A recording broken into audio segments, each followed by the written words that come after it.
Dr. Greer, good afternoon. Thank you for joining us today. It's Good great to see seeing you. you. Yeah. Yeah. Hello, everybody. Thank you for coming. Why don't you tell us, Dr. Greer, about the upcoming press conference that is going to be on May 8th for the 25th anniversary of the 2001 Disclosure Press Conference? Right. Well, this is going to be a big event here in Washington. All you members are invited to come as our guests if you can make it to Washington. It'll be in the ballroom where we had the original 2001 National Press Club event that launched the entire, disclosure movement globally. And we're going to have some new whistleblowers and a lot of new information that we're going to present from 3 o'clock till about 4:30. There'll be some Q&A for the media on Friday, the 8th of May.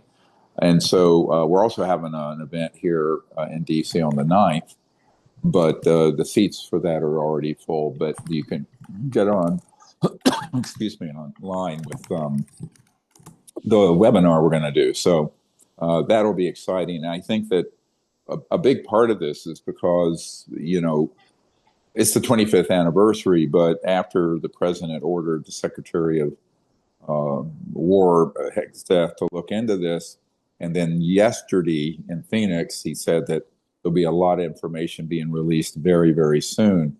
I felt that we needed to have a press conference to set the standard, the gold standard of what disclosure is, and if there's a partial disclosure to push back against that. And I think the part of it that we're hearing from people inside the administration is that they're being advised not to release the information related to the man-made UFOs, which is, of course, the predominant one seen, but they're also the ones that have been used in criminal and illegal activities, including staging alien abductions and mutilations and other things. So we're going to drill down on that very heavily, but we're also going to reveal a lot of the new studies for the Boogosphere, this item that landed in Buga, Colombia, South America. And yesterday, they just completed the micro CT scan, which we're awaiting the results on that. That will give us an enormous amount of detail on the interior, which we haven't been able to get with normal CT scans that are done on human bodies. This is a specialized aerospace CT scan that actually looks at the internal structures of anything technological. And so that, I think, is going to be very revealing and very interesting. We hope to get those results in the next couple of days so we can analyze it with our scientists, but also with our radiologists. So that will all be presented at the National Press Club along with these new whistleblowers. And we are also going to make it quite clear that the criminal activities that have been documented and now turned over to law enforcement, they need more follow-up on that. And given the fact that there are now some 11 scientists and other people missing that the mainstream news, the media is covering, that they need to push through not only the whistleblower protections that we recommended about 4 years ago that got shot down in the House. It came out of the Senate and the Senate Intelligence Committee unanimously, but then failed in the House vote due to a couple of bad actors who we blew the whistle on who they were. And I think that they need to extend that to, if necessary, federal marshal protection. In other words, personal protective detail for some of the very high value whistleblowers, HVWs. They're high value targets, but these are high value whistleblowers, and we know who they are, and they have been handed over to law enforcement and also to certain members of the administration, as well as the Congress. But so far, they've all gone out there, quote unquote, naked, without any specific protection for this. And given the fact that this is the largest RICO or criminal network in the world, and they have a proven track record of killing people that are too much trouble for them, I think it's very important that this be brought up at the National Press Club as well. So there'll be a number of issues that'll be very packed and move very quickly because we only have about an hour and a half to do it. It's not a normal UFO conference. It's a press club event. So, but I hope you guys will all come who can make it here to Washington. It's going to be historic. Yeah, that's going to be exciting. I was at the very first press conference 25 Mm, years ago, so it's yep. all coming full circle. So it's very exciting.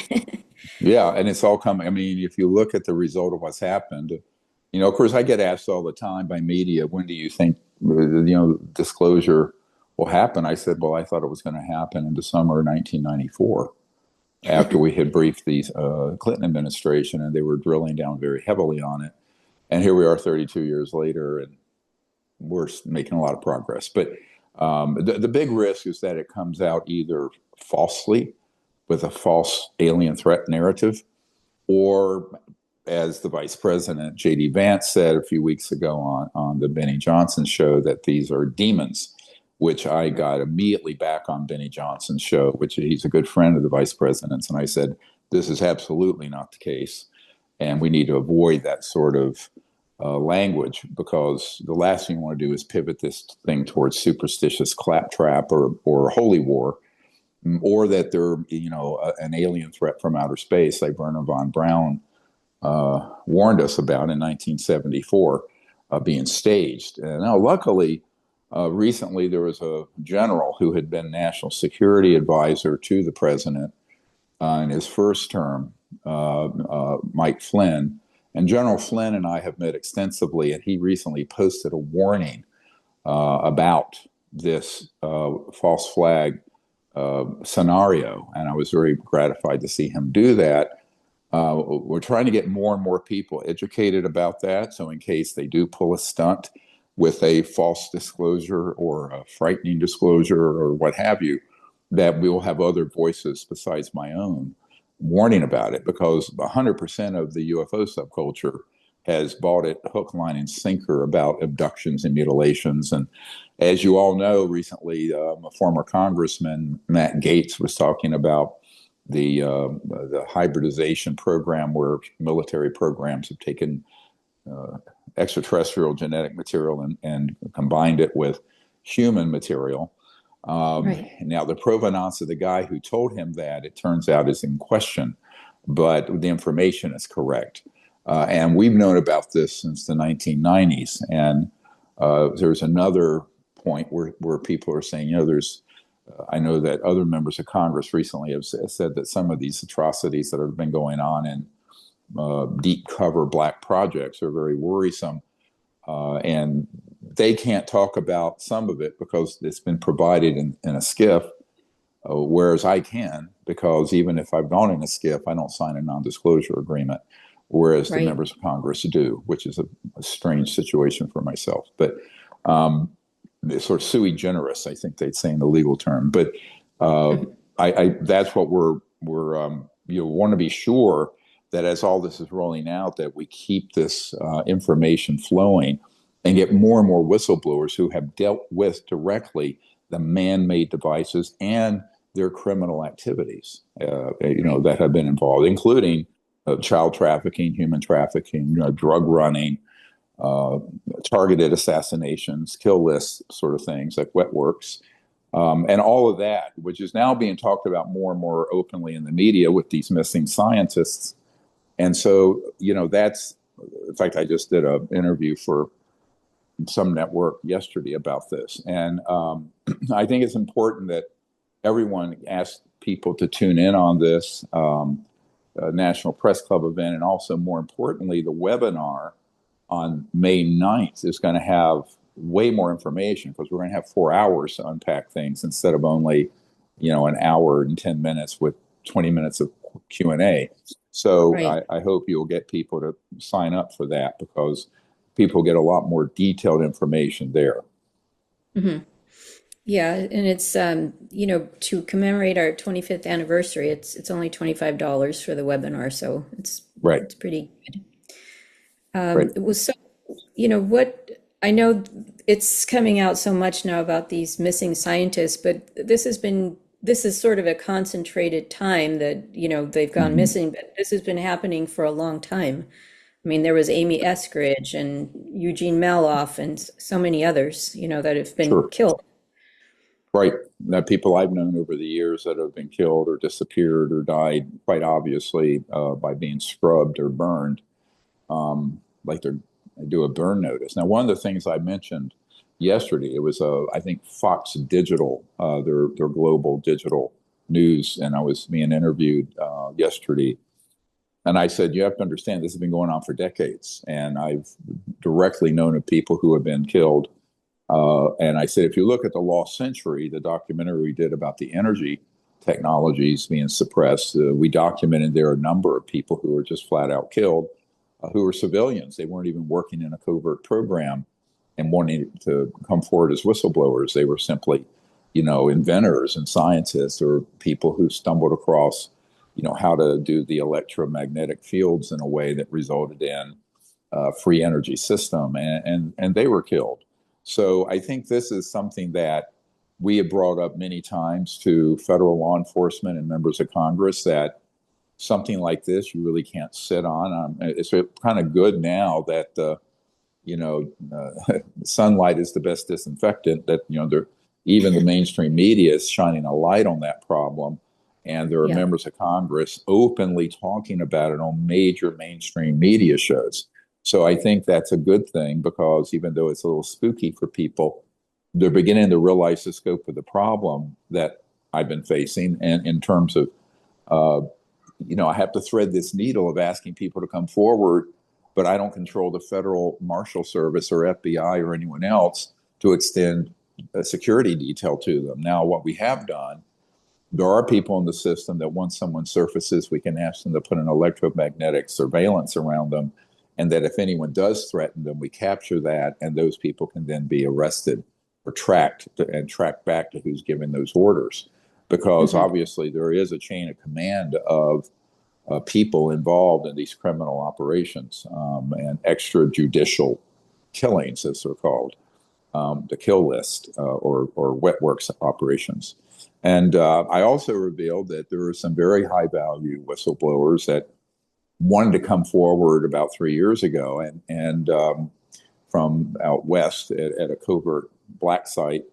And there was a meeting in a skiff where it was openly being talked about killing them, and closing those leaks and just flat out killing those whistleblowers. And of course, a couple of them I'm very close to, and one has young children, and it was very frightening for them. So for most people, they Google on the internet, and this is all entertainment, but it's a deadly serious matter, and it's good that this is beginning to be discussed in mainstream circles as well as with members of Congress who are aware of it. And in fact, Right. even the president referred to these missing scientists the other day on Air Force One, I believe. Hmm. Yeah, that's pretty crazy stuff. Do we have any questions from our members? That just Yeah. post it in chat, please, if you have any questions.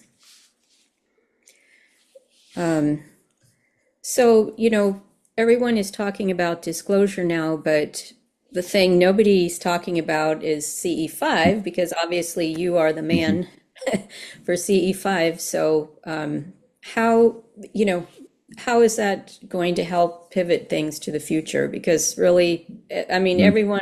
every other person is discussing disclosure now. So we have another Yeah, solution. well, that's why we just released this movie, CE5, New Frontier of Contact, because there needs to be an answer to what's next. Let's say, best case scenario, this comes out and it comes out honestly. And then the public are going to go, well, what are we going to do with this? And there's two answers that have to be given very quickly. Number one, the humanitarian technologies, medical and energy systems that would end poverty and fix the environment, those need to be come out as soon as possible, like 100 Hmm. years ago. And then the other is a stand down order by the president to stop the targeting with these electromagnetic pulse weapons of the ET craft. And instead, the governments, not just the United States, but around the world, make a decision to make peaceful contact with them, which is what CE5 contact is. And that was the original. I'm wearing this shirt. This is from the 90s. It's the original CE5 organization, CSETI, the Center for the Study of Extraterrestrial Intelligence, which I founded in 1990. And the whole purpose of that was to say, we can be citizen ambassadors and diplomats until such time, and maybe even continuing so, the governments of the world understand that we're not alone and they need to do something constructive and intelligent and civilized about it. But in the past, presidents haven't known about this subject. President Obama admitted that. Clinton has admitted it. They tried to find out, were pushed aside. You had all these sort of problems that have happened over the years, where there's been a decapitation of the legal government, not only of the United States, but of other countries. Because I've had meetings with ministers of defense and heads of state in other countries in Europe, Canada, Australia, and I can tell in Japan, there's no difference. This is a global criminal covert operation. And so once this comes out, one of the chief things that has to happen is CE5 contact. And so all of us doing this, in a sense, we're warming up the super conscious field when we do it. And that's why, by the way, late in May, we're going to have a whole week where we're going to be going through the deep history of everything I've experienced with ET contact, but also disclosure that are private stories that nobody's heard. Those will be recorded by a 2-camera shoot out at our retreat center in Hot Springs. There's still about 10 or 11 positions open for people who want to come to that in person. And then it's going to be webinared, live stream. And then if the weather is suitable, you can never know in this part of the world, we'll go out on the land we have there and do CE5 contact at night.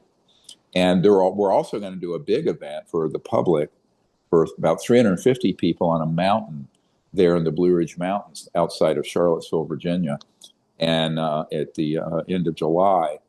And that's going to be a 3-day weekend, Friday night, Saturday, Sunday. And we'll be up on this mountaintop that we have all to ourselves. But it's a really beautiful facility. And what's nice is that the daytime meetings are space is adjacent to the outside terraces that are on top of this mountain with a view forever, 100-mile view. So it's going to be a phenomenal place to do CE5 at night in late July. So I hope all of you can come to that as well. I think we have the site up now where you can register if you want to come. Yeah, it is on our website. So when a person is meditating, is there anything specific they should be focusing on, any concepts or ideas in order to manifest universal peace? Well, people confuse meditation with regular thought. Okay, so let's talk about that. Meditation is a process of going deeper and deeper into more quiet levels of consciousness to where you're only perceiving the mind itself. That's the meditation. Now, meditation is also used generically as thinking, but that's not how I'm using it. So the meditation per se is not to think about things or ideas. It's to go into a state of deep consciousness where you can then remote view, see the future, contact the ETs from a deep level of quantum entangled consciousness, non-locality. Now, once you're in a deeper state of consciousness, then you can put those intentions out because it's more powerful. Instead of operating from your little monkey mind and intellect, you're operating from a deeper level of consciousness. That's that universal field of awareness. And that is where it is very powerful. Same thing if you want to engage in intercessionary prayer to help somebody or do anything. If you go into that state of mind and get centered there, it's 1,000 times more powerful. So that's the power of being in the deep meditative state and then learning to do the CE5 coherent thought sequencing or to put out a prayer and intention for universal peace. But you want to first do the meditation and go as deeply and into a deep state of quiet consciousness as possible. And that will actually then supercharge the any intent you put out there, including contacting the ETs, because you're then operating from a much more powerful aspect of yourself that is universal and omnipresent. And that's the key thing to realize, is that everyone right now hears me speaking and they're awake. But if you were to just to do sort of a Zen process of removing everything you're hearing and perceiving and just shift quietly to the mind itself that's awake, that's what we're talking about, going deep into that. It's very simple, actually. And so that's what we're going to practice every night up there on Hillcrest. But in May, with the whole group, we'll do that. We'll do group meditations. We'll do the Sanskrit puja, which I think is interesting, that the Buddhisphere has a type of Proto-Sanskrit writing around the top of it. I don't know if you all have seen it, which is interesting, because I knew when I died, when I was 17, and then 6 months later had that onboard ET contact experience where I sort of created the CE5 protocol with our ET friends. I knew that I was hearing words and language that were like Sanskrit, and that when I learned meditation and began to study the Vedas, I knew that language originated from another star system way back, from probably a couple 100,000 years ago, not just 5,000.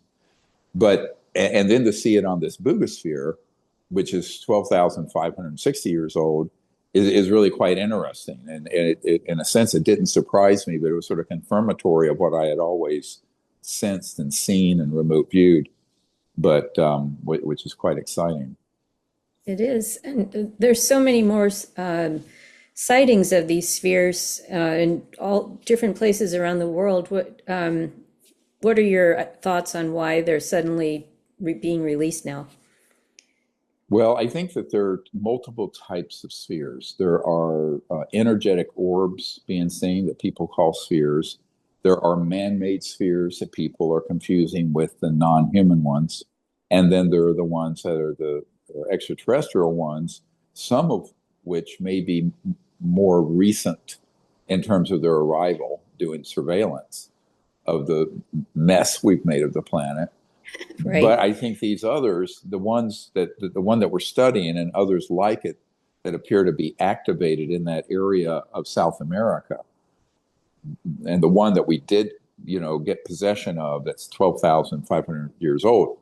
I think it's a sphere, but not all spheres are from the same origin and what have you. So, but now if we're speaking directly of all the Buddhisphere type ones that are being seen, and there are multiple ones that have been filmed up close enough, you can see the same equator on it, the same design on it. They're identical, it appears, to the one that was retrieved in Colombia, South America, in Buga, by that farmer. And I think that what people need to understand is that that activation, I call it the Buddhisphere activations, is very likely the result of a sensing of a geophysical instability and magnetic field instability, and perhaps something out in space. And it's sort of an early warning system, because there's no ETs on board, and they're ancient, and they're being activated all of a sudden. I would say that it's a early warning system, letting people know that the Earth is in a bit of trouble, and people should prepare for that. And that's my sense of it. I do not think I'm wrong, actually, but it's fascinating. What I'm waiting to find out, and I'd like to, I wish I could interview, but I don't speak Spanish, everyone who has seen one. And has anyone seen them at the point of origin? Did they just materialize in thin air, which ET objects can? Did they come up from the ground, or did they come from the sky? I don't know. And see, this is, I've never heard anyone ask that question or address it. But if I had all the people who've ever seen one of these in South America, that would be a question to ask that I think the researchers in Latin America that we know, like Jaime Maussan, should do, because I think it would say a lot if that could be nailed down. Right now, we don't know, honestly. Yeah, that's very interesting.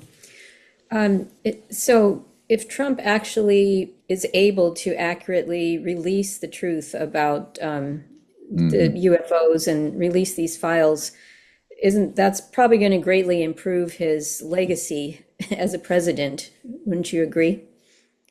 Well, it depends on how it's handled. You know, the warning as soon as he got elected, because I knew this was on the going to get fast tracked during that term, not because of him, just because of the Hmm. confluence of things going on with law enforcement, Pentagon, the Senate, the House, disclosure in general. And he happens to be in the office of the presidency when all this is almost certainly going to break.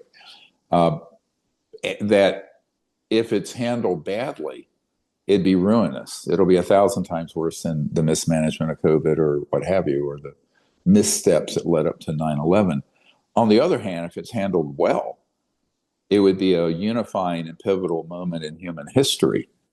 And so, what we're waiting to see, and what I say to people who are very close to the president, people who spend time privately with him, that he needs to get this one right. Now, the other thing I think people have to be, not have too high expectations right away, because he has not spent time delving into this, and neither has the vice president. The vice president admitted a few weeks ago on the Benny Johnson show that he wanted to know about this as soon as he took office, but he's been too busy and has not done an in-depth study of it. This is why the president has assigned this to Hegsteth, the Secretary of War, as they call it now. Wonder when we'll have a Secretary of Peace. That would be nice. But a Right. Secretary of Universal Peace, that's what we need. That's what But we I need. think that someday, God willing. So I think that the one of the things we're doing, and we've just done, is to get a briefing materials over to Secretary Hegsteth as well as to the Vice President. We've already provided those materials to people, to the president, people close to him, and to members of Congress. But the point person appears to be the Secretary Hegsteth. But of course, we have this mess in Iran and the Middle East. So I'm sure his plate is very full. So I'm telling people, even though the president yesterday, literally yesterday in Phoenix, said these things are going to come out very, very soon. I'm wondering why, because now, I will say, I don't want to betray any confidences that are sensitive. I do know in the last year plus, there are people in the system based on the information we've provided and some of the military people working with us who have gone out in the field and gotten more assets and whistleblowers and what have you, that they know a great deal more than they're saying, including the president. And the DNI, the Director of National Intelligence, and a few others.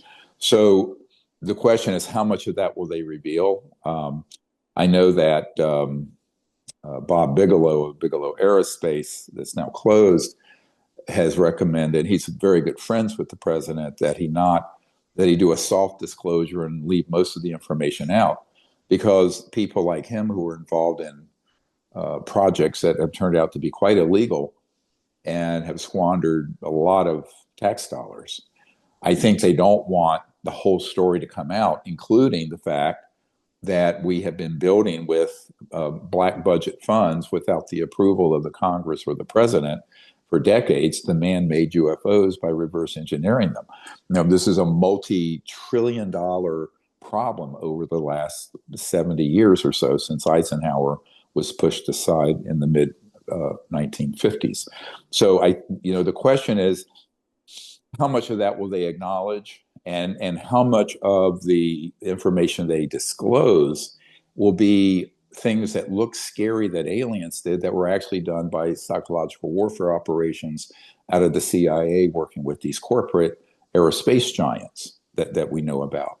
So this is what I'm watching for. And believe me, we may have another press conference. It depends, what comes out, and we will have to analyze it very carefully and point out the things that are misdirects or wrong information. And honestly, I don't think it would be done deliberately by Mr. Hegstead or the president. It's because they simply don't. Frankly, they need a subject expert. And Yeah, I have offered to help guide them through that. But I think what happens, these things tend to happen very hastily, without enough thought and without enough research. And because everyone on this call knows how much most of the information on this subject has been deliberately curated for the false information, and inside this sort of haystack of disinformation are the gold nuggets in there. But you really got to know what you're doing. And every one of these people, because there are people who are on our team who are friends, personal friends with Secretary Hegstead and the vice president and the president. And so I know for a fact that none of them have had adequate information and perspective and analysis done. So it's going to be interesting, to see what this first tranche is. And if it combines information with disinformation, we're going to have to go very public with correcting that. And of course, I'm not shy about doing so, but no. not at all. I'll go mano a mano with anybody, anywhere, for the truth. And I think that we have to be that way. Now, other people that I'm talking to who are in Europe, uh, and elsewhere believe that there'll be very little revealed because they haven't really spent the time to get to the bottom of it. And will it just be another bunch of sighting reports and maybe some photos or videos? And of those, are those going to be man-made ones or non-human ones? And does anyone who's looking at them know the difference? Now, Right. everyone listening to this knows the difference, but you're making a huge mistake if you think that this has been drilled down as well as it should be by these extremely busy people who are at the head of the U.S. government, right? Now, the Right. people who have really had time to drill down on this more are certain members of Congress that I've been meeting with for 3, 4 years. And in that case, they have a much deeper understanding, and a couple of them have been speaking with the president, but only in 5, 10, 15-minute intervals. So, what I don't know is the extent of the depth of the knowledge and what that will reflect in the disclosure that the president referred to yesterday. But we'll see. And we just have to be ready to, respond. Well, it seems kind of tricky also because I know a lot of the aerospace, a lot of those big corporations also provide a lot of campaign funding to different people. So, Oh, yes. it makes it a Pay to little tricky. play or pay to play. Yeah. Well, it's not only Right. that, but remember the same companies that have been running these so-called illegal legacy programs also provide all the conventional jets and hardware and rockets and surveillance tools, and the B-2 stealth is Northrop Grumman. So people have to be realistic. How much can you bite the hand that's feeding you if, in fact, you're very dependent? Because the U.S. government are filled with bureaucrats who don't do anything. They don't make anything. It's all Mhm. contractors. So the action, and this is where recently I've been saying this for 30 years, we've had members of Congress like Burleson and also Burchett and some others, Luna, saying that, in fact, the center of gravity on all this isn't in government programs, it's in the corporate world. And of course, I discovered that in the about 30, a little over 30 years ago. And I think this is the other problem, is that it's the tail is wagging the dog. The government should really, of we the people, should be in control, but it's actually the large corporate, multinational corporations. But those same corporations, the entire defense industry, and the Department of Defense, and everything they want to do is dependent on that hardware and equipment Mhm. coming from the same companies that have been running these illegal programs. So, this is, I think, one of the real sticking points, is that how do you proceed and acknowledge what we have and what's been done, because you don't want to stomp all over your source of weapons when you're in the middle of a war in the Middle East. So you have to then look more geopolitically and strategically on what kind of brakes might be put on a full disclosure and a truthful disclosure, which is why the disclosure project, why we have to stay, engaged and put the information out and keep pushing the envelope for accountability and the truth. Because otherwise, I'll tell everyone right now, if it came out that all UFO events and sightings were alien, and that would then open the door that all the criminal things that have been done and hurtful things, such as abductions and mutilations and the murder of people by what look like aliens on spaceships, which have all been done by human operations, staging, pretending to be alien. That is the worst case scenario. So, I said to one person recently here in Washington, if you have been using that technology criminally against innocent civilians, not just here, but all over the world, you have forfeited the right to keep that secret. That cannot be kept Right. secret. So, but now Bob Bigelow, who spends time with the president and was in the private quarters of Mar-a-Lago on election night and things like that, they're advising otherwise, right? And, I'm a relatively nobody. So, all we can do is keep telling the truth, and putting it out there, and then have enough education that we're doing that people in Congress and other people who've been in the military, like General Flynn and others, are learning this and saying and reinforcing what we're saying. So we need a multiplier effect there, and that's what I've been trying to get, and we have it now.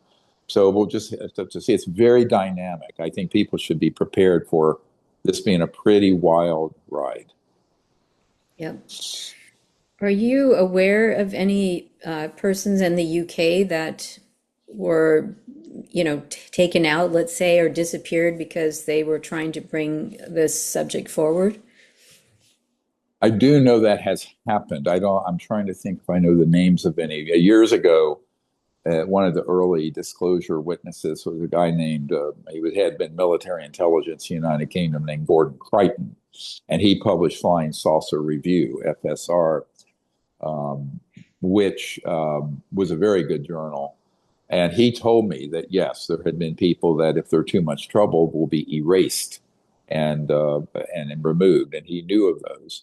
So, there's no question that this has happened all over the world because remember, everyone makes the mistake of thinking that this is there's a Chinese and a Russian and American and a this and a that. No, the group that is running these covert programs since at least the 60s have been like a secret UN where all these different countries' interests are there, but in a clandestine operation that most usually their heads of state and other people don't know about. If you look at the testimony of Carl Wolf, who was at the National Security Agency filtering operation down at here at Langley Air Force Base in Virginia in 1968, when we were downloading the early digital images of the moon by the lunar orbiter before we landed in 69 with the lunar module. He said that operating center where he went in, that was very, very compartmented and secret, was like a UN. There were people from China, Russia, the Soviet Union, even then, 1968.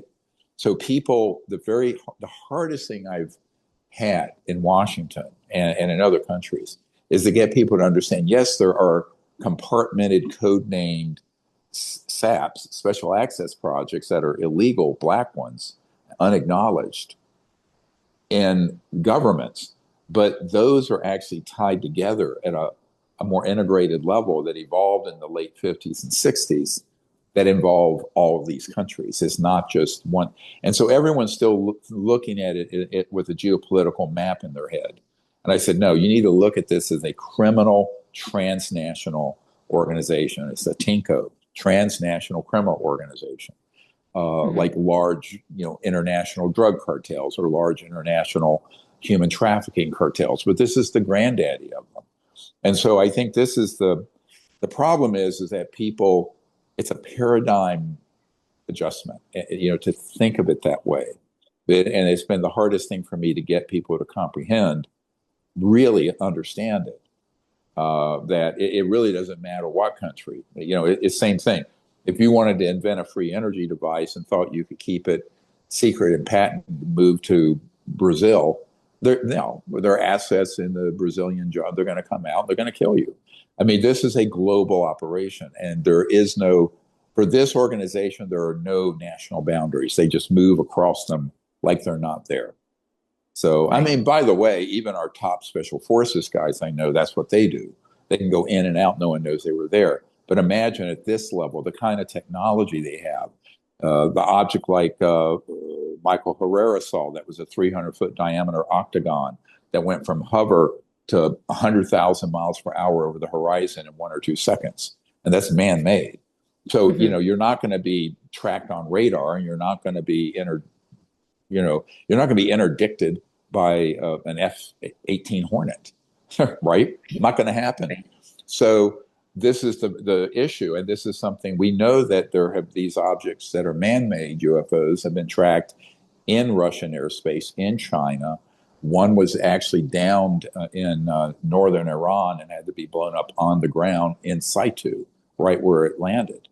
Hmm. And those were man-made objects that were anti-grav. So we've had that confirmed by some inside military folks. So I think that this is um, very complex, and this is why I think at some point, if there's an initial release that then creates more interest, there should be some kind of a governmental retreat where we should go in and be the subject experts to unpack all this because, and it needs to be, a couple of days. I mean, because it's so important. Right now, I don't see that anyone quite, except a few members of Congress and some people who are kind of peripheral to the cabinet and to the Oval Office, um, have as deep an understanding as they need. So this is what I'm hoping will close that gap before the train leaves the station too much further. Right. Because, I mean, we're in this all the time, but most of the people in government are starting like at, preschool level on this Yeah, subject. zero. So it's, Yeah, yeah, no, literally zero. They have no yeah, information. Yeah, almost yeah. everyone I've ever briefed in government, whether it was a CIA director or even three-star generals at the Pentagon, had no knowledge of it. They were never read in. And so, when you go from having no information to this about ready to be officially acknowledged by the government, I think there is a very steep learning curve, we would say, that needs to happen in order for it to occur safely and appropriately and truthfully. Hmm. Do you think there's any suspicious or foul play that Lou Elizondo had a very bad bike accident, or I know No, Nick no, Pope I think just he ran recently into some died. deer. Anyone who lives out like he does in Wyoming or where I do out in the Blue Ridge Mountains, I call them kamikaze deer. I mean, they just jump Yeah, in front of right. you all the time. So I Yeah. think it was just that. Yeah. And often you don't really talk a lot so much about what ETs actually look like. Do you have any Mhm. insights on their civilizations or things like that, or Yes, what? that's a very long discussion. But look, if you can visualize, there are ones that we've seen that are a foot and a half tall. There are ones that are 12 feet tall. I Hmm. understand there are some that are 30 feet tall. That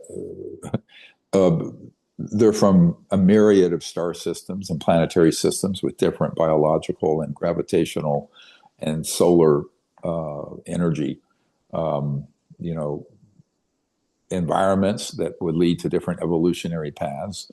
There are a couple species that would be like first cousins to humans that look very, very similar. Hmm. I know I met with one when I was first starting this project in 1990 who looked like a man from Norway, but jet black hair and the strangest blue eyes, but white skin. But look, the features look like a Northern European.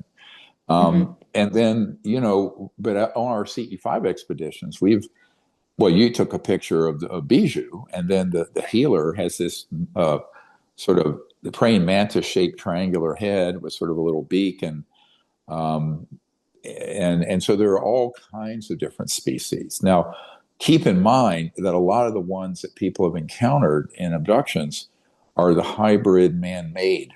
Some are robotic. In the early days, I talked to a man. He said, well, they would find men of short stature and dress them up and make them look like an ET.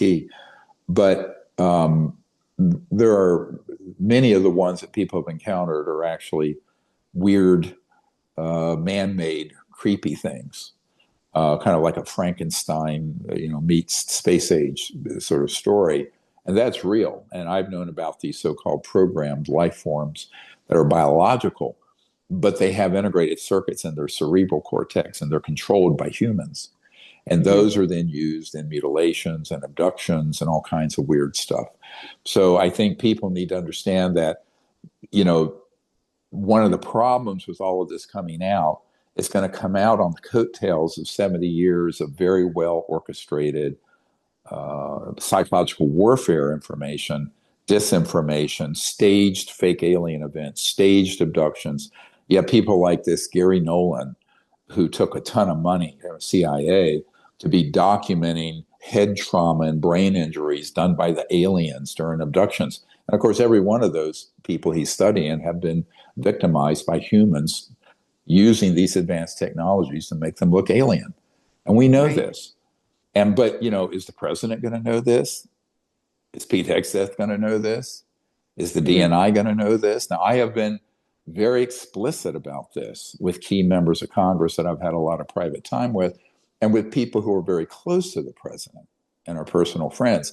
But how much of this is sinking in, I don't know. And this is where it gets into a very risky business right now, where if it comes out incorrectly or with a lot of that false mythology combined with the truth, then we're going to have our work cut out for us. The Disclosure Project is going to have to lean into that very heavily, Right. and so will the public. All you guys need to be writing to the president and your members of Congress, and if you're in another country, your members of your parliament or prime minister, and saying, you really need to get to the bottom of this. But here's a link to the briefing document, because this briefing document we did for this president we have published, as you all know, and you can send those people a copy, which you should actually. Right. Someone's asking if you had debriefed Representative Burchett, but you have provided a Oh, lot of many. intelligence to him.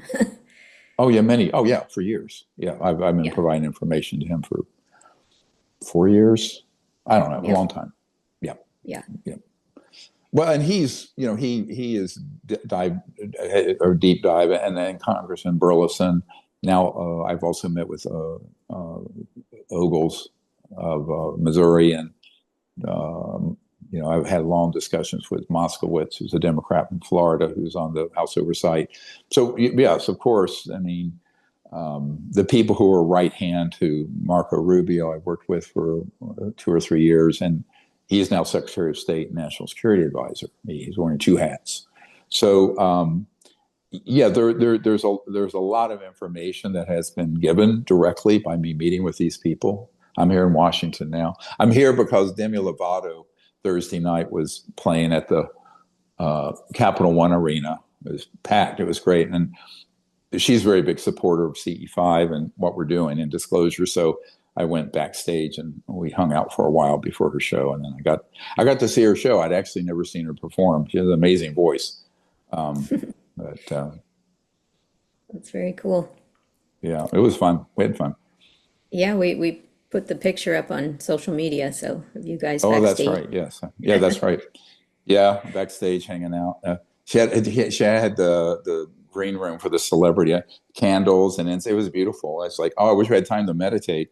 We could do CE5 right here. But I mean, she was getting ready to go on stage with, I don't know, 10 or 20,000 people in the Right. arena. But it was fun. Try to That's make cool. it fun. Yeah, you got to have fun in between all Yeah. this Oh, crazy I do. chaos. You know me. I always can have fun. That's right. Mhm. Have you heard of an approaching giant planet called Hercobulus? No, I Okay. haven't. I don't have any Uh, information about. I mean, there are all these stories of this thing and that thing, and if I don't see it myself, or if mhm. I don't have a credible source, it's like that Avi Loeb saying, "Oh, this comet was a alien spaceship," and then there was this quack on Gaia saying it had however many, a million reptilian aliens on it, or some bizarre, stupid thing, none of which was Right. true. But I always tell people, don't forget, Avi Loeb has been lobbying for him to receive a $1 billion of our tax dollars to set up a planetary defense system against the aliens. No, he's a total shill for this corrupt secret government. And so yeah, I tell people, I say, consider the frickin' source. All right. Somebody who is making up nonsense like that, scare tactics, to try to get gullible people in the government to pony up $1 billion for something we do not need and wouldn't work even if we needed it. What does he think he's going to put up there? I mean, these civilizations are so advanced that if they were hostile, we'd be gone. Even Congressman Burchett said that a couple of years ago. Because Right. once he realized what those technologies were, they were hostile. Boom. I mean, we started knocking them out of the sky when we had vacuum tubes and didn't even have jet aircraft flying regularly and barely had a rocket. Hadn't even put Sputnik in space. And we were using electromagnetic weapons to down ET craft in the late 40s and 50s. So if they were hostile, it would have been all over probably before I was born in 1955. So I go to people, I said, yeah, whatever. That's just a psychological warfare talking point. It, But you're going to have a lot of people who want that to be the truth because I think, there is a huge element of people in the Pentagon, in the system, who want to have a threat from outer space and to unite the world around a militaristic sort of totalitarian system. I think mhm. that was the plan in 1953, 54 when that was discussed. And I think it's what they've been working ever since. So that's the other risk of disclosure is that it gets hijacked by those sociopathic and psychotic tendencies. And they either turn the UFOs, if they can't turn them into invading aliens, they'll turn them into demons or something. So I think that this is a real problem. And we hope that calmer, wiser, and more enlightened minds prevail. But, humans have a history of, I mean, look what's going on in the Middle East between Right. religiosity and divisions. We're kind of a bloodthirsty people who blow each other up over the most trivial and stupid reasons. So this is the risk of this coming out incorrectly, and I've been warned about that since the 90s. It's why I wrote the paper in 1999 when disclosure serves secrecy. In other words, serves this secret government.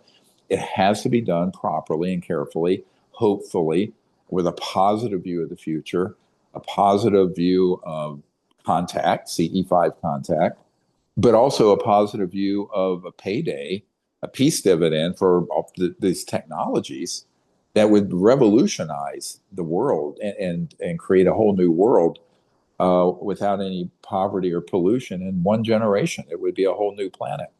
So I think we need to emphasize that. And the more that the warmongers and the charlatans push their disinformation agenda, like Gary Nolan and other shills taking money from CIA and DOD, I think that we need to really stand up and stand tall and speak with a voice that's clear about that. Exactly. There's millions of people, I think by now doing CE5 around the world and making peaceful Yeah, contact. So, right. We you need know, more. We need we 80 need, million, 1%. So yep, help us get the 1%. I wish I exactly. could get some of these artists to organize a rock concert, like a day long or a weekend, like a Coachella, centered around uh, disclosure and CE5 contact. It would be phenomenal. Yeah. That would be very cool. Yeah, Yeah. we're tried that a couple times, but it's quite a big undertaking Yeah, to it put is. We need together. someone to head that up. Anybody out there know how to organize that? Have at it. Yeah. You build it and build it, and I will come. So, Um, so it seems as if, some of the people like Burleson and, that are very active on this committee are being approached by all kinds of different people. And I mhm. mean, is it very possible that some of them are trying to sway them in the wrong direction? And Oh, sure. I mean, that's exactly what happened. As soon as within days of me briefing Congresswoman Luna 3 or so years ago, um, there were people who intercepted her who were CIA and military who told her never to listen to anything I had to say and that I was a Russian foreign agent, that I was a right, spy for it's all this stuff, which of course in and of itself is a felony to say that and to deter an investigation by an official in the government based on a absolutely false statement. But yes, of course. I mean, we're the David, and there's this giant Goliath in a machine out there that for every truth we speak, they will speak 100 untruths. And also, they have portfolios of evidence. For example, imagine how they have documented the fake alien abductions and mutilations. And it looks like it was done by aliens and something evil, and put that in front in a skiff of some of these people. And they don't hmm know what they're looking at. They're taking it at face value when the right, people providing it are the masters of the art of deception. So, Trump wrote a book, The Art of the Deal. I should write one called The Art of Deception, because that exactly. is really what 90+% of everything out there on this subject is. And it's not what I thought in 1990, but 36 years later, I'm going, wow, boy, this what most 90% of what most people believe about this subject has absolutely been a deceptive operation, a false flag operation. Um, and when these new technologies come out, so like free energy and all that, is there a way that can happen without really hurting the economy? Well, yes, it has to be done in a way that and this is the other thing that we need to create is a master economic plan. It's like a macroeconomic, macroeconomic plan globally. But remember, because it takes 15, 20 years to switch over heavy industries, car engines, etc., we go through this in the lost century. We make about 100 million vehicles a year, but there are 1.5 billion on the road. So if you converted tomorrow all factories to new energy electric generator cars that don't have to be plugged in, it would take 15 years. And that doesn't Right, allow for the retooling time. So we're talking about 20 years if we started today. Now, in the meanwhile, all the other vehicles using gas and diesel, or if they're plugged into a power grid in our electric car, that's actually worse because you're sucking energy like crazy out of a coal fired and gas fired power grid that's only 49% efficient. Most of it goes up in a smokestack. People don't know that. Just because there are no fumes coming out of the tailpipe of your electric Tesla car doesn't mean it's all that eco. I mean, this is right. the pseudo environmentalist movement where they think they have a solution. You're taking one step forward and another half step back, you know. But I think that's a real issue because uh, there will be over time a displacement of certain people in the energy sector. But those same people could be retrained to full out manufacture these new energy systems. And let's not forget, 3 billion people on the planet don't even have any means of energy to cook their food. As a true Right. statistic, the Economist magazine came out with that a couple years ago. Well, 3 billion people have nada. So most of the world, I mean, we're so narcissistic living in our, rich world environment. Most of the world, half the world doesn't have barely anything. So hmm imagine the kind of expansion of global economy that'll happen. But it has to be guided. There have to be protections and retraining for people displaced. and who are in the conventional energy sector, including public utilities, because all of those will go bankrupt. If you can have something that fits on your table that runs your whole house, cut your line to the power grid. You don't need a grid. But see, that's a huge part of the economy. But so I think that all is something that when people go, what's after all this disclosure? I said, this is what's after. What we should have done in the 50s or even 20s with the Tesla technology and retooled our entire civilization, we got to do it now. But now that the world is much more populated, much more dependent on conventional fossil fuels and nuclear and whatnot, it's a big undertaking. It would be like the Marshall Plan that rebuilt Europe 1,000 times bigger than that. And so it's a huge undertaking. So yes, there are massive economic implications, which is one of the reasons for the secrecy.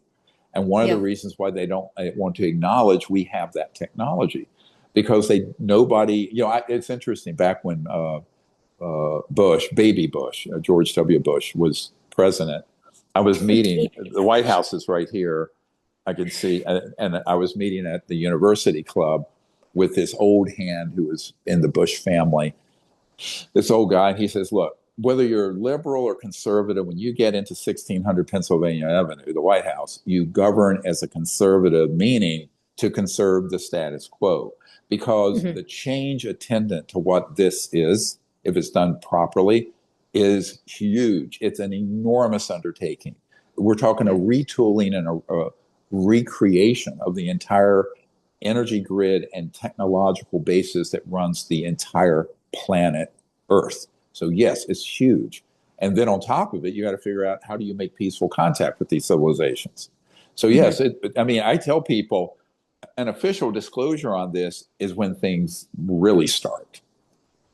Really, Exactly. that's where our work is going to get cut out for us, right? Right. So And I just mean, really, keep that in it's, mind. I'll add it to my list. Yeah, in our spare time. Right.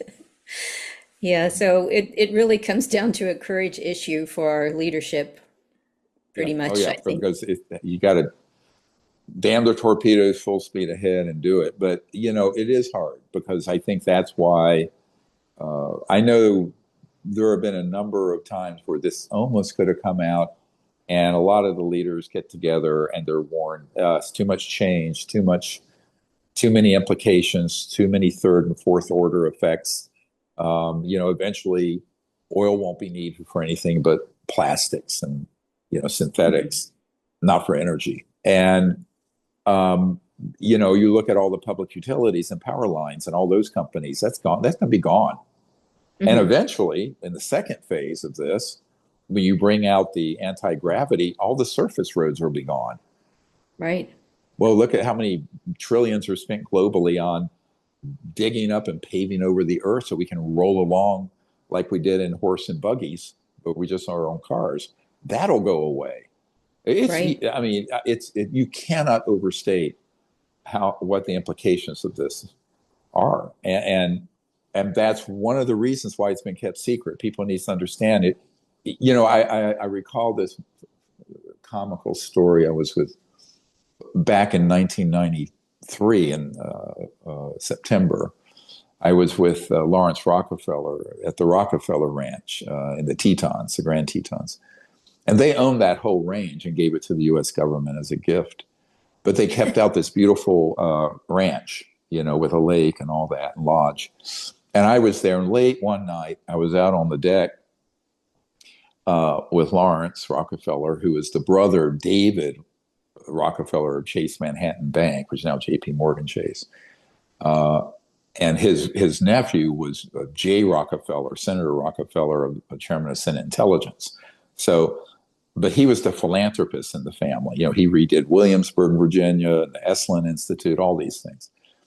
And we were talking, and he pulled me aside. He says, "You do realize that if all this comes out, there'll be no aspect of life on Earth that won't be affected. So vast and so profound are the implications." I said, "Yes, Lawrence. That's why it's been kept so ruthlessly secret." It isn't because it's trivial or ha ha ha, little gray men or little green men. It's because the implications are enormous.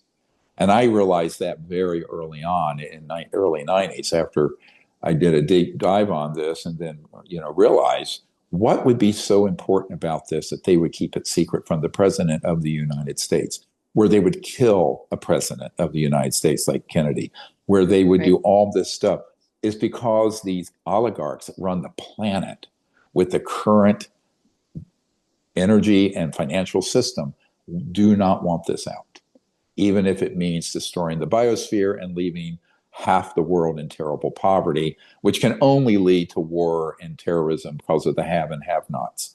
So I Hmm. think that, it's a very big issue, and we're going to have to speak to it clearly, but not induce panic.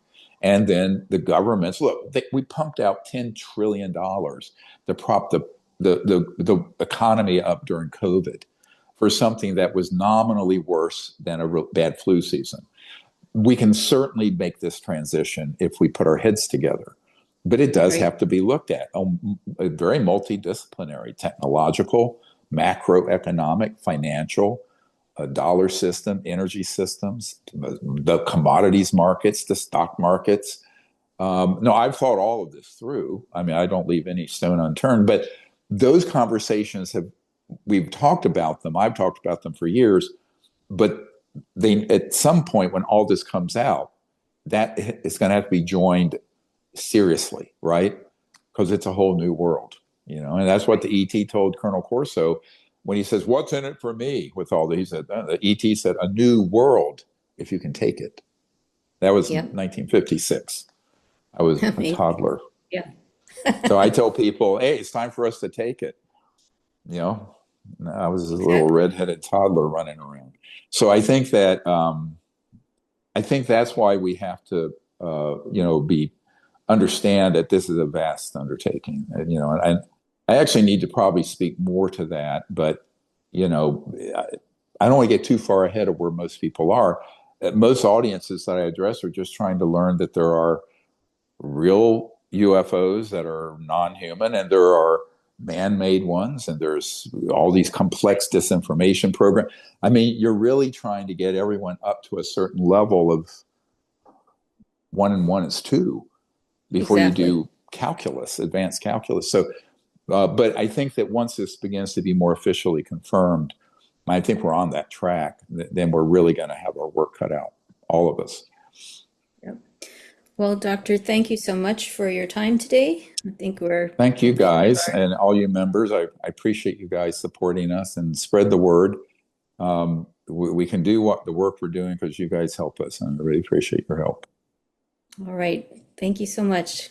All right. Have a good evening. Bye bye. Bye-bye.